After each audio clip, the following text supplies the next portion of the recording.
À nos clients à la recherche d'Alexandino, j'ai quelque chose à vous partager. Lorsque je mentionne que notre café a presque pas de caféine, il y a souvent des questions et de la curiosité. Les gens demandent fréquemment si nous parvenons à un café sans caféine en n'utilisant pas de grains de café avec de la caféine ou grâce à un processus de torréfaction spécial. J'ai donc préparé une explication. Est-ce que l'amertume du café est liée à des niveaux de caféine plus élevés?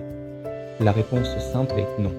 Que le café soit torréfié pour être amer ou non, il n'y a pas de différence significative dans la teneur en caféine.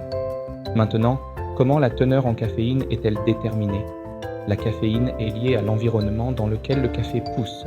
Le terme caféine vient littéralement de café, signifiant café, et iné, une substance. Il fait référence à la substance d'autodéfense que les arbres à café émettent, une sorte de toxine.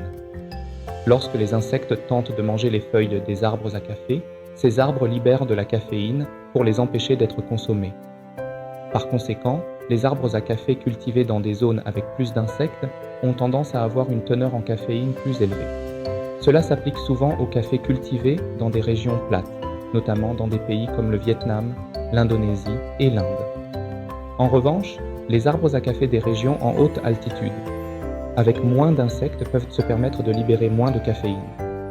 Par conséquent, le café avec une altitude de culture plus élevée a tendance à avoir une teneur en caféine plus faible.